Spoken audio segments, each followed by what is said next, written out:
Hey everybody, this is Will Scott, and you're watching the new episode of Graveyard Carz. Whoa! What? Mother, shut up. Sorry about that. This time on Graveyard Carz. We just got our firepower car back from the dipper. It's actually not in too bad a shape. We were hoping to be a little bit better, but considering some of the jobs that we've done in the past, this isn't too bad. The Firepower Cuda returns from the dipper. Probably end up being one of the most talked about cars we've ever done in the history of Graveyard Carz. So Mark and Will develop a plan of attack to get this beast through bodywork in as little time as possible. Alyssa learns the vital need for organization in the parts room to keep the graveyard wheels turning. That's the prime, that's the Pink Panther right there. But when she tries to help the crew get the Firepower Cuda through bodywork, Thing I can do to help you with this car. Yes, as soon as the coffees are done. Serious? Will does his best to subvert her efforts. Finally, the ghouls team up with some new Hellcat owners and head out to the dyno to see how a stock Survivor 69 Daytona compares to this modern marvel of Mopar. What I would like to know is the horsepower to weight ratio. On this episode of Graveyard Carz. They're coming to get you, Barbara. It has been established that the buried dead are coming back to life. I'm Mark Warman, and together we bring dead muscle cars back to life, to exactly the way they were on the day they were born.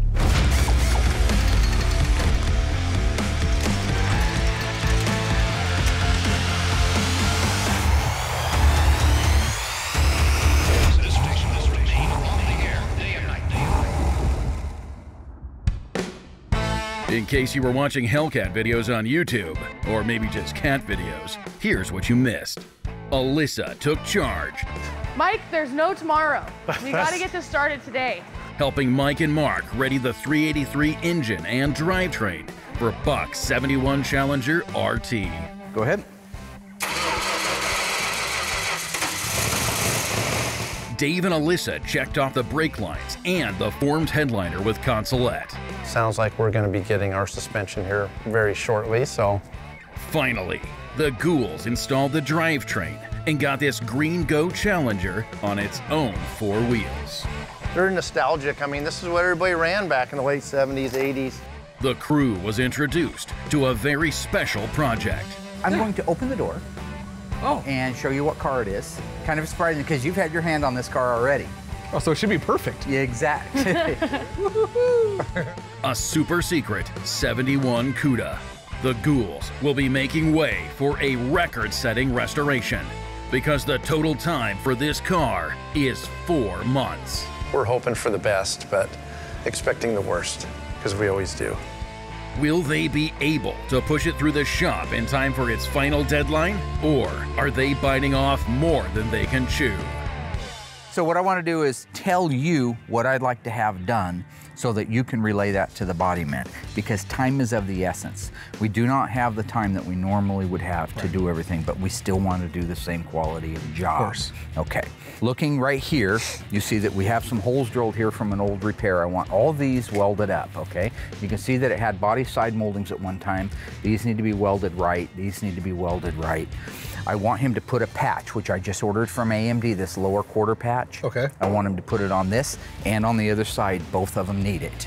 If you look at the trunk floor, I'm not doing quarters or rear body panel, so we're gonna section the trunk pan. We're gonna put it in right here in between these two, okay? You see that rotted area? Yeah. That's the stuff I want replaced. Am I bothering you with my television show and my restoration? Is that bothering your phone? You okay? Don't lose focus. Okay, I'm not.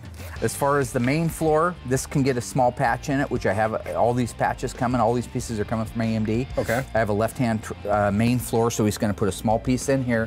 He's gonna put the 2 step wells in the back, It's already been dipped, so if it's a pinhole in a floor, panel bond adhesive is just fine. But if it can be welded up, I would rather see it welded up. Don't let that phone bother you. Don't let it distract you. It's distracting you. I'm listening to you right now. I want him to make patches for all of these pieces right here. I actually ordered the rust out piece from AMD, so if it shows up, he can put that whole piece in. But otherwise, I want him just to make it, just break his own. The front aprons are beautiful on this car. They don't need anything. So the first thing I want you doing is going through here, sanding everything. Double check for any holes that need to be welded up, but I don't think there are any. This was a little 318 3-speed car. And then you can go ahead and get your epoxy going on here. The other thing we'll want to do is I want to add the torque boxes right here. So we're building a car with a 318? Yeah. Well, that's desirable. Yeah. Well, it is to somebody. Are all your kids beautiful? Yeah. No, in the real world, not parents looking at them, but you got one that's not so great, right? No. We all do, right? No, I don't. But you love them just the same, right? You'll look at him and say, oh, you're not as handsome as Billy, and so, you know, I don't like you as much. No, you love them all. They're all cars. They're all created equally. That's constitutional, so right? We're gonna throw a V6 or a slant 6 in the next one? No, but actually I have a slant 6 Charger. Anyway, all the rails, all the other stuff is very solid. So once all the welding is done, then I want you to go back in and do your DP90 on the bottom of it to protect it. Right. This is gonna be an undercoating car, but it'll be the last thing we do after we paint it. Can we paint the bottom of it? You can if you want to. Okay. You can if you want to. I mean, it doesn't, so whatever's this owner fastest. doesn't give a shit what we do. No, this owner does care what we do. Paint, he just undercoat, he didn't care. He slant 6, said whatever. 318, he doesn't same have thing. a ton of money, so he just wanted it done. He just wanted the old car done. You can do whatever you want to do to get this car done in time. I don't care what it is. Well, that's nicely balanced, isn't it? You're welcome. So what do you mean you need this car done in time? What's your time frame? November. Okay. Yeah, done. Driving. Fastest one we've ever done on record. And probably just not to toot my own horn or anything, but that'd be a first. Probably end up being one of the most talked about cars we've ever done in the history of graveyard cars. So the guys are all working weekends. I've already talked to them about it. Oh, you have? Yep. All 3 body men are going to work weekends. You're going to work weekends. You're going to do whatever. No, this honeymoon thing that you think you're going to, some prima donna that works 6 hours a day. All right. I made you, I can break you. I brought you into this world, I can take you out. Okay? So if you just be a lamb fry and make sure that thing's done in time, I'll go back over to the other side and start building out all of the pods for the parts. So he's gonna go back to the office and write checks, I guess. All right, guess I'll get the guys and bring it in and get started. While Will gets ready to tackle the firepower CUDA, Mark meets Alyssa upstairs to go over his newly organized parts room. I'm gonna show you what your father's been doing up here, sweating, all right? Mike. I am gonna show you around. I think it's important that you see what I've been doing and why I've been doing it. Well, I understand why. Someday this This makes your great job a lot big easier. mass, this big snowball rolling down the hill and getting bigger all the time is gonna land on your doorstep. It'd be nice to know how to do it, wouldn't it?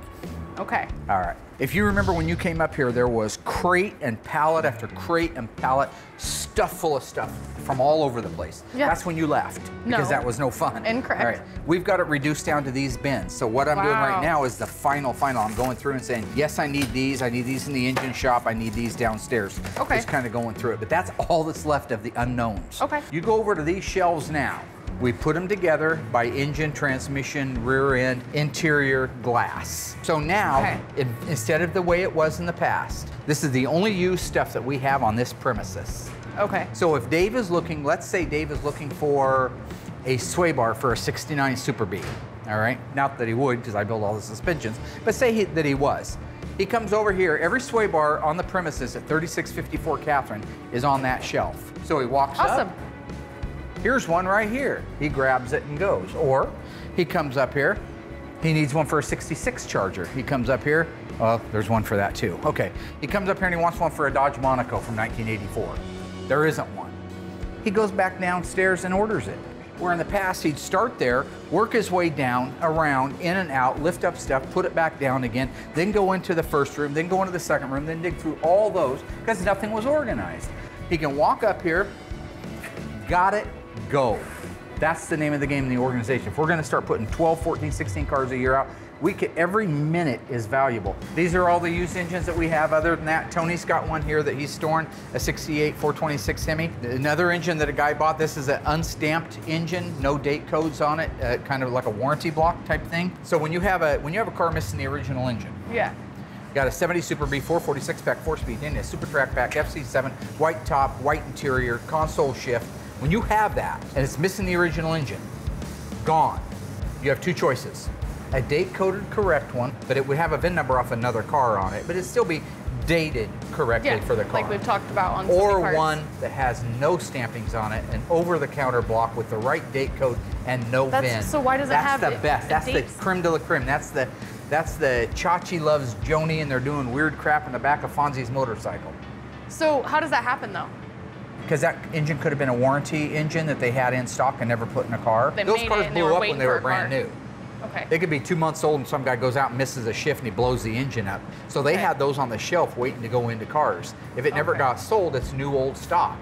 That's the prime. That's the Pink Panther right there.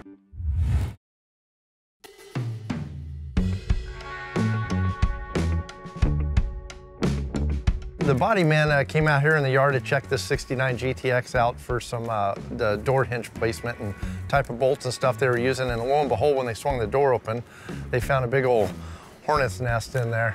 So I heard them out there talking about it. So went and grabbed some of the graveyard necessity, the Wasp and Hornet killer. So come out here and take care of these babies for them. Body guys are a bunch of weenies. All right. Just for your information, I'm going that way, so always expecting something bad to happen when you spray a nest that big, especially there's got to be 50 or 60 of them in there, it looks like. So we'll just shoot them up real good and take off running if we have to. So, oh yeah. Oh, look at them dropping like flies. That's some good stuff, man. They didn't even come out of there. Yeah, definitely, I think this would be a perfect job for Alyssa. She could just come around here and just kind of keep all the cars cleaned out of Wasp and Hornets. I think that would be perfect for her. That's definitely an HR job, so I'll have to take that up with her at our next meeting, so. Hey, that was pretty easy.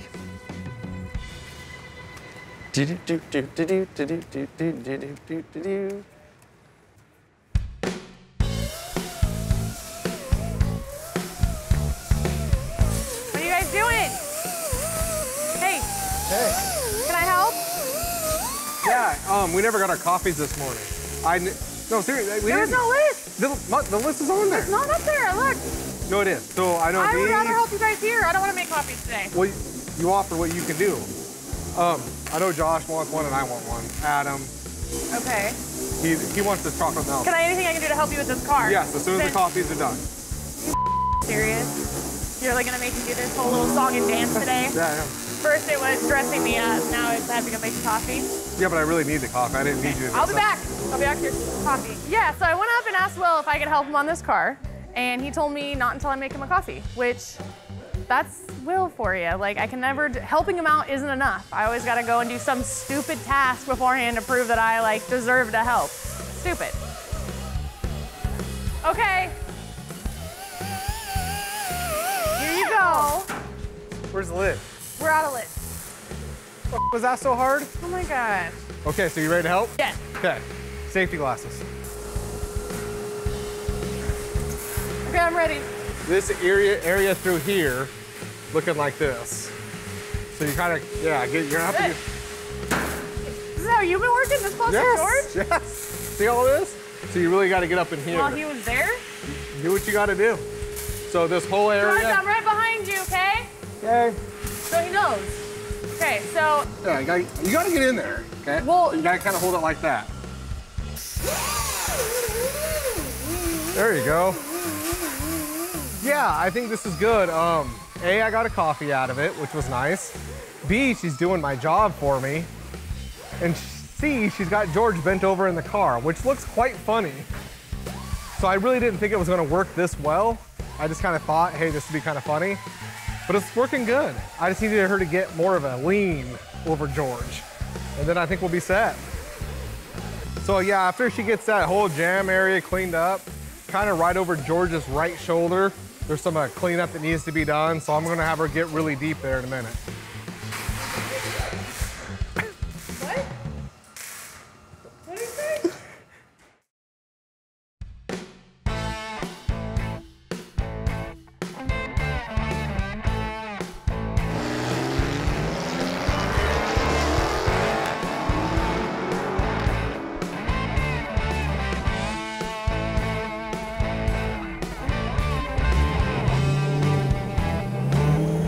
Gentlemen, thank you How you for doing? coming out. What was your name? Michael.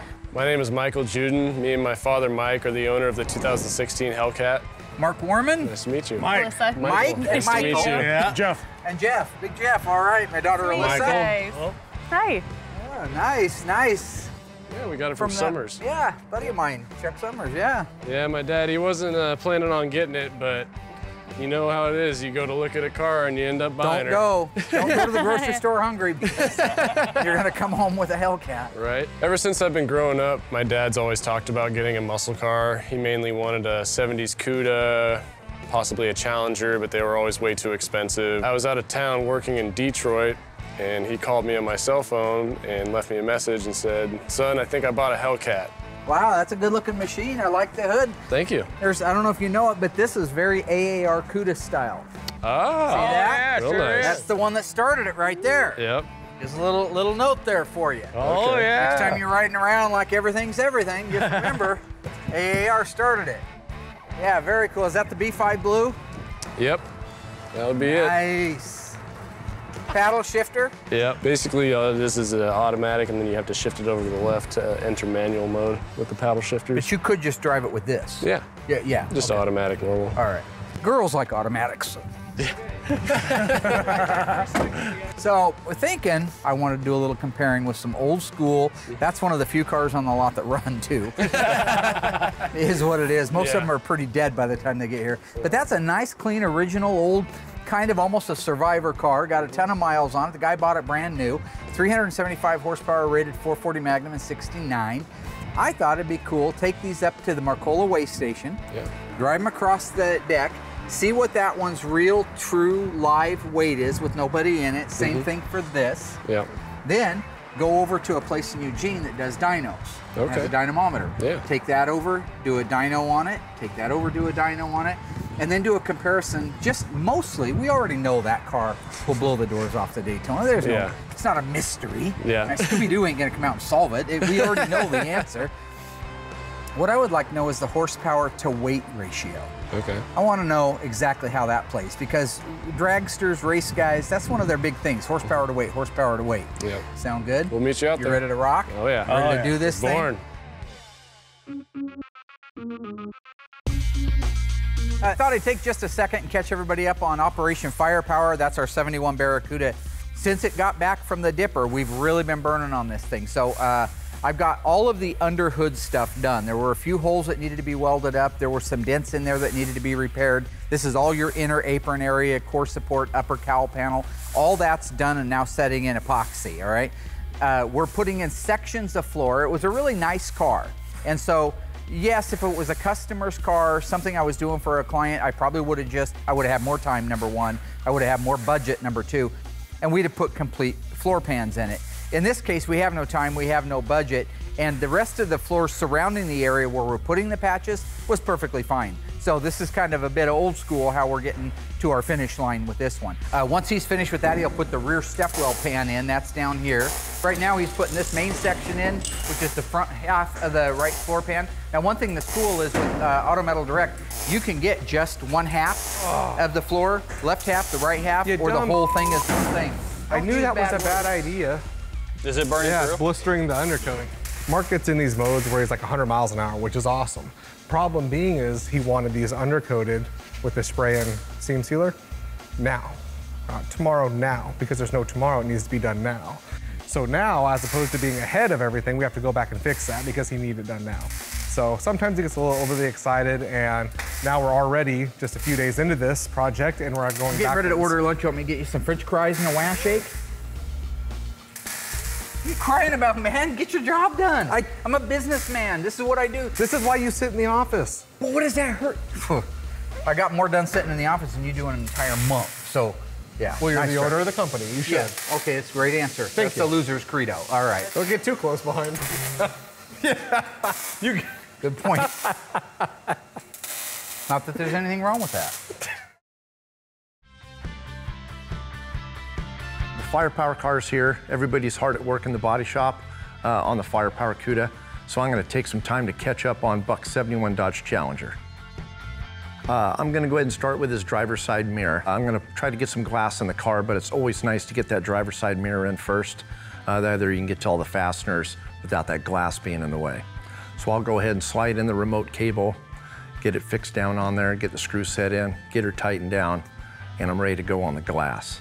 Before I install my driver's side glass, I always like to put some tape down over the painted area, and in this case, the chrome mirror. I want to protect that a little bit too from getting scratched, or actually from the glass getting scratched. I like to put the main part of the track, the front part, on the actual glass before I drop it into the car. Makes it a lot easier for me to put it in. And so with that track in place, I can drop it in as one unit. Now that the driver's side glass is in, I'll go ahead and do my upper door rubber. Upper door rubber, I kind of put a little bit of weather strip adhesive every 4 to 6 inches or so, and go ahead and install the rubber up and around and get it firmly into place. Okay, now that the driver's side's pretty much under wraps, I'm gonna go ahead and move to the passenger side. Same thing as the driver's side, I start with the mirror. In this case here, it's a fixed mirror. Driver's side was a remote mirror. This car had a cool option, having dual chrome racing mirrors, which is really nice. A lot of cars only had a single mirror. And after installing that, I go ahead and put my regulator in, go ahead and drop my glass in with all my tracks in place, get everything set, upper door rubber put in. After I get all that set up, make sure the door, glass rolls up and down correctly. Start shutting it, start adjusting it, get a nice even reveal. Yeah, the glass went in just fantastic. This is a really nice original car, so everything just fit perfectly. I didn't have to do any modifications. Everything adjusted just the way it should. Door shut nice. I got a perfect reveal, no gaps, no nothing, and it looks fantastic.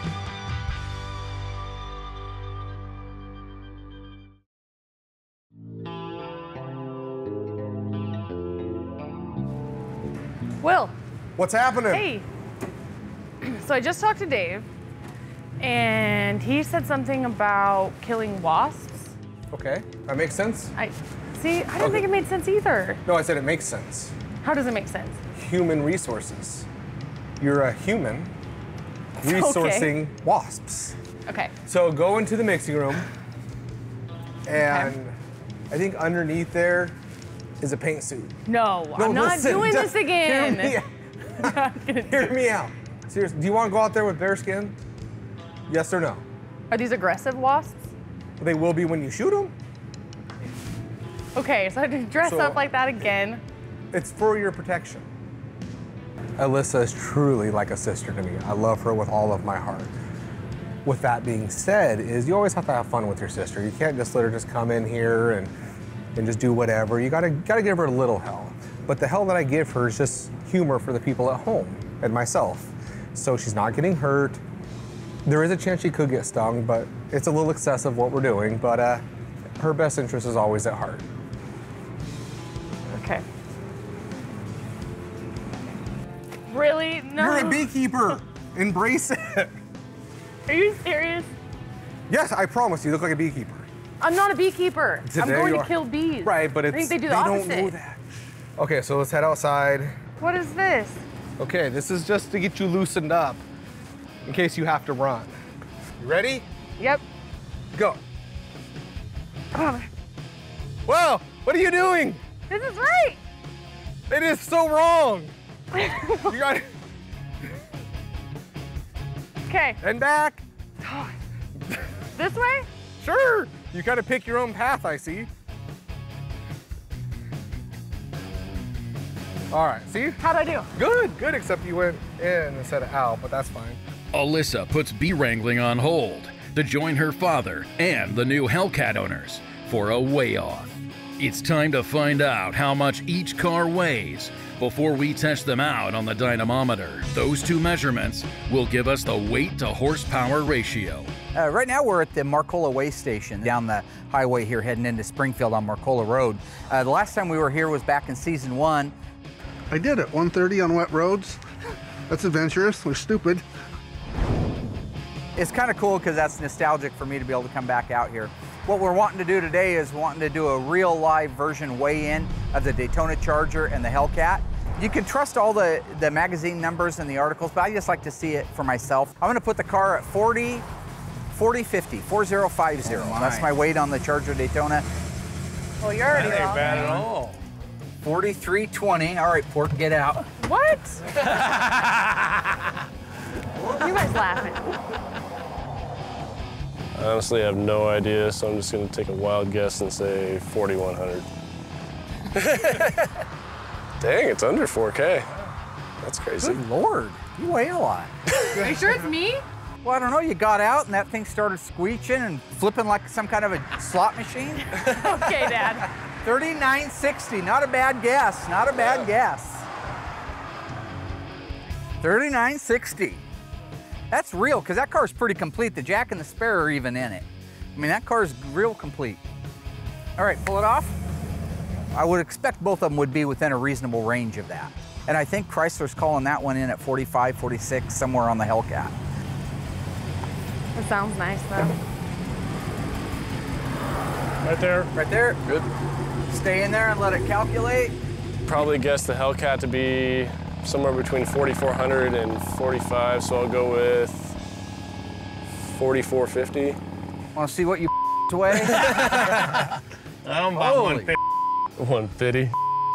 2.5 tons, man. I know. I told him we were going to be close to 5K. All right, hop out, muscles. You got to get off the scale there. Oh, I was 10 pounds off. That's a pretty good guess. It's in the magazine. How the hell's that a guess? I said it was Mine was a real guess. Well, you're 10 pounds off. Yeah. Right. Probably fuel, right? Probably just fuel. I might be a spitter So in there. 44.40. Yeah. Okay, now we got our weigh-ins. Looks like we're talking 480 pounds difference. The Hellcat to the Daytona. So now that we've got that, we're gonna go over and do a dyno on it, and this is real horsepower to the ground, not to the crankshaft. This is net horsepower versus gross horsepower, which is the way it was measured in '69.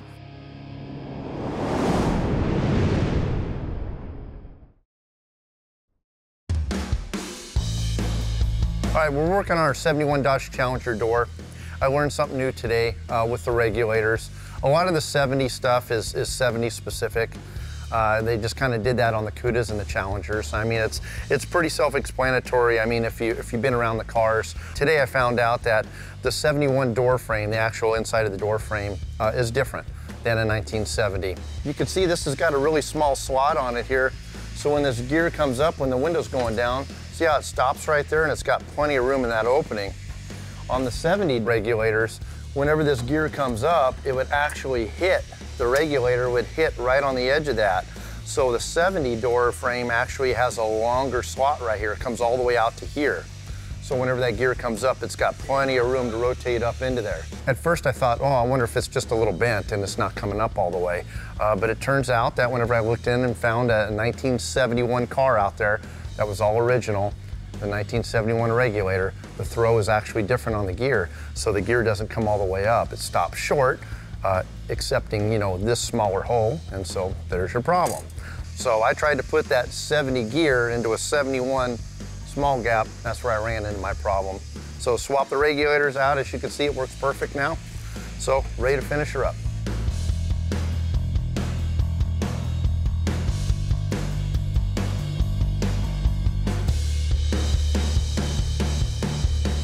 Right now we're over in Eugene at a shop called FTW Tuning.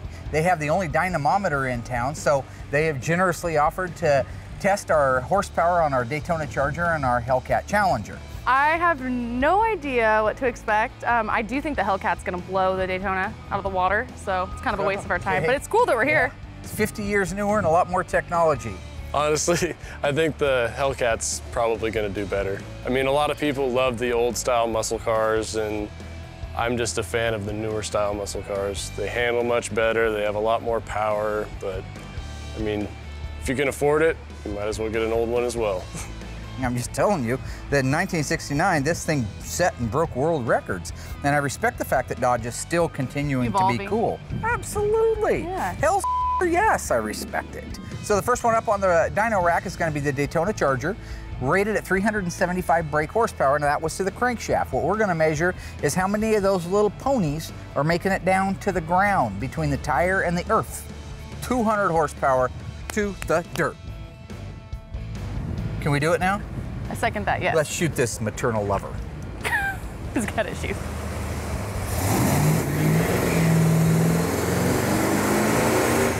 I'm not worried about anything going wrong. It's just, I can't really run this car too hard. We're getting ready to start the restoration on it. Had him run on the safe side at 5,000 RPM because it is an older engine. I don't want to do anything crazy.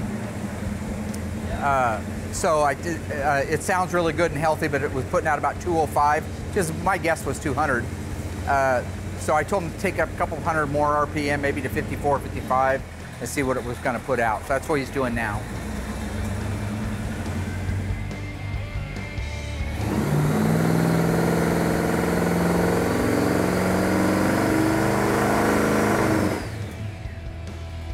The old girl did good at 205 horsepower to the tires. I mean, that's pretty good horsepower on an old car that's worn out, you know, that hasn't been restored yet. Might bring it over after we're done building the engine and see how it does, you know. But even at that, 205, that's very respectable for the day. That's to the ground, you know, that's not at the crankshaft. So it lost, according to the factory, about 175 horsepower between the crankshaft and the tires. So they're getting ready to take it down off of there and bring the Hellcat up and find out what it does to the tires. Find out if Dodge is telling the truth or not. This is actually kind of cool. I haven't been around a Hellcat up close, so just driving over here, the sound of it definitely is impressive. I mean, it's an all-business engine. It's set up that way. It'll be interesting to see the difference. Our old car, the Daytona, it uses a fluid-driven torque converter that, with RPMs and pressure, it locks up. This one has an electronic lockup converter, so the minute he goes into it, it's like driving a stick shift. There's no give, there's no play, there's no slip. So that's a huge advantage. But the fact that it's, you know, a high horsepower car, late model technology, it'll be interesting to see what it puts out in the way of horsepower to the tires.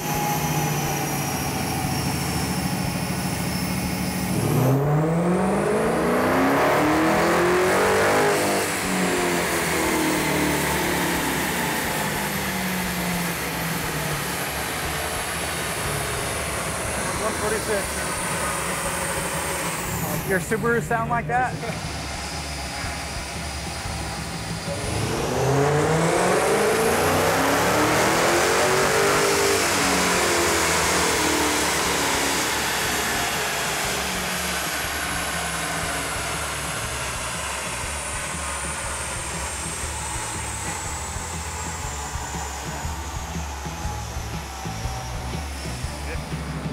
You gotta respect that car, or you're gonna be dead. Oh, you're gonna be dead. Yeah. I mean, that's just the whole thing. That thing's just a rocket. Oh, it's crazy.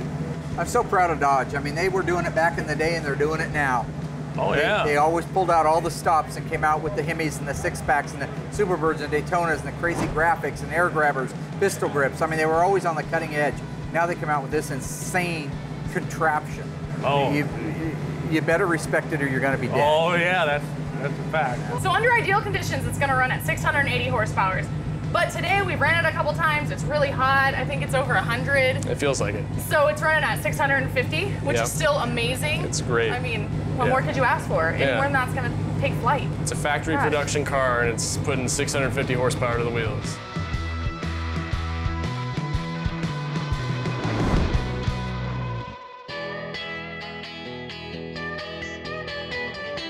Even with the harsh deadline Mark set for the firepower CUDA, the crew still has to make progress with other cars, including the iconic General Lee Charger.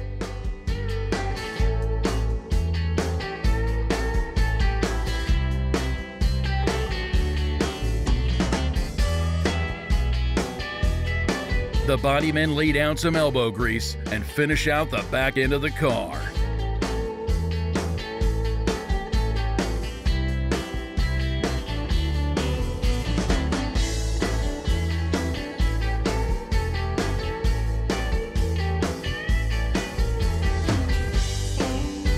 Well, okay, so there you have it, right? Yep. In a nutshell. Now, Yeah. I haven't done the math yet. I'll do that, and I'll send you an email. But my guess is... It's gonna take him that long. Yeah, that was pretty Have cool. you ever had the throttle like that? No. Are you ever gonna have the throttle like that? I might take it up to Woodburn. That'd be fun, huh? Yeah. Get some slicks for it. What are they supposed to turn off the showroom floor? Does anybody know what the ET is? I don't. I know a guy from SRT was saying if you put slicks on it, that it could run a 10.8. It's insane. Yeah. That's a from the fast factory. quarter mile. Oh. That's a fast quarter mile. Well, it was a lot of fun. I really appreciate you guys bringing it out. I really Well, do. thank It's a you for pleasure. having us. You're Big Mike. Yeah. You're Michael. Yep. And father and son, Nice to meet you. I assume. Mm-hmm. And, Nice to and meet you. uncle. Nice. Yeah, uncle, nice. yeah. Yep. Nice to meet you too. Well, listen, I appreciate it. I got to get this whole thing put back in line before the owners see it's missing. Yeah. you guys have a good, safe trip home, and I appreciate you coming down. You too. Thank you. All right, bye-bye. But looks like we came up on our deadline for Bodywork for the firepower car, and doesn't look like we're quite done yet. So I'm gonna go out there and see if the guys need any help, if there's any way that I can kind of help get the firepower project to Will. What's Hey, happening? what are you doing? Put away? Getting ready to go home? Almost. Oh, it's about that time, huh? Yeah, what do you want? I was just seeing what I can do to help out. I know that we're kind of behind over here, so We're behind? yeah. On what? Well, the firepower. But I mean, I know that's not in your No. department yet.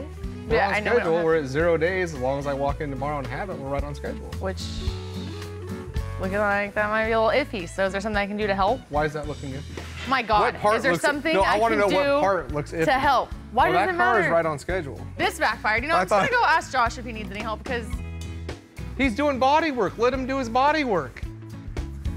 You're what should I disrupting the do? flow. What should I do to help? Okay, so nobody has coffee. I already made coffee today. I'm not doing it again. Never got one. That's not a Our real shop job. is a hole. Then clean your workspace before you leave. No, if you actually got out on the other side of a broom, that would help.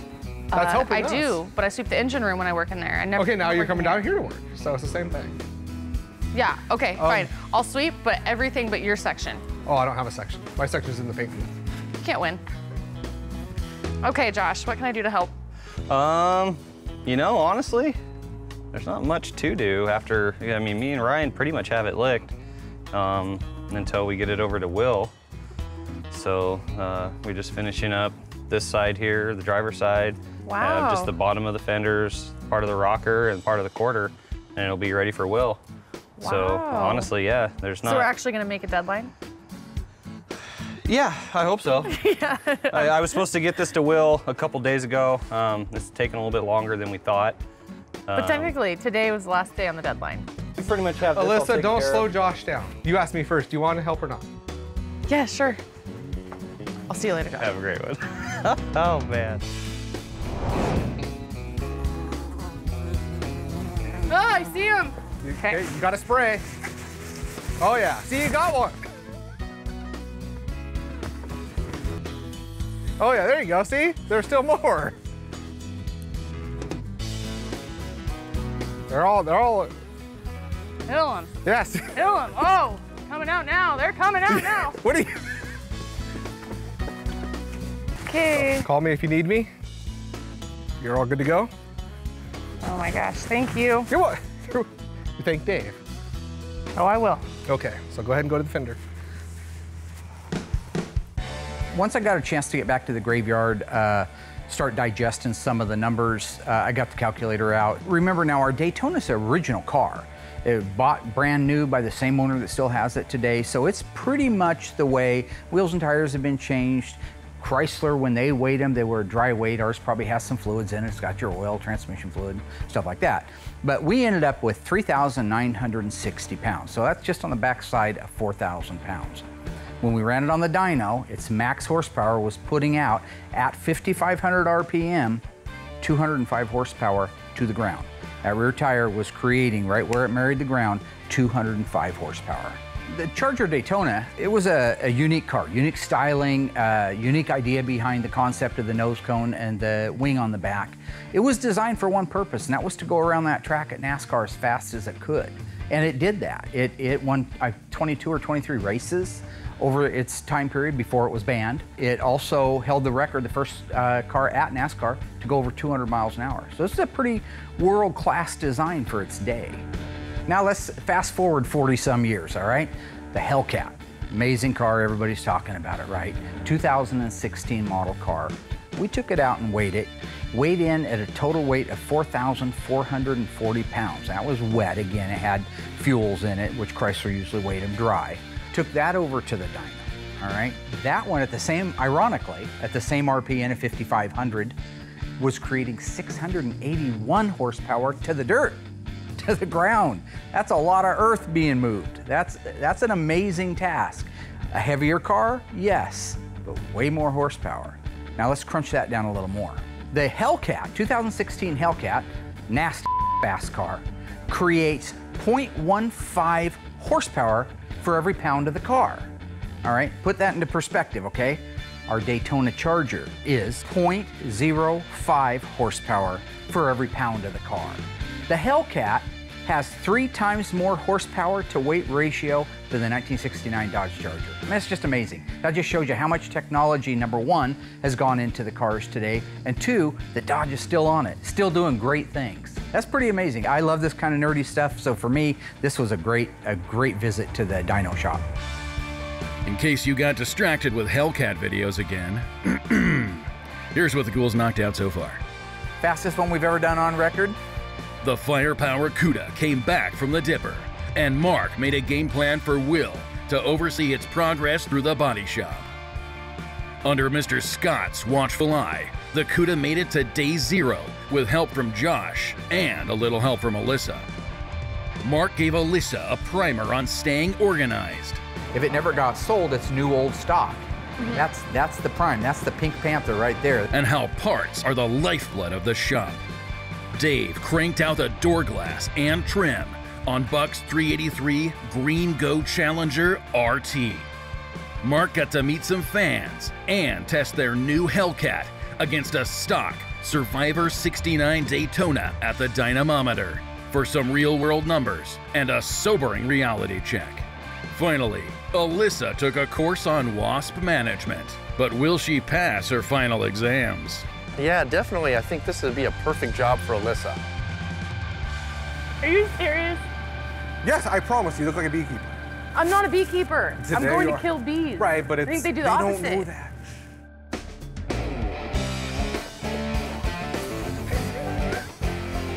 You're not washing the car.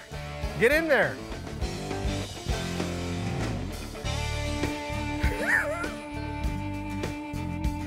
Got one. Got him. That's all I can take right now. Okay, you okay? Okay, so you got the... Stressful. Oh, well, I know. That's it's like a real life video game. This is video game? Like Grand Theft Auto? I don't know how you can wear this hat all day. It's hot. Okay, well, they're still coming out. So, you got a good feel for everything? Look at all of them. Look at all of them dead on the ground. Oh, dude, there's a lot there, actually.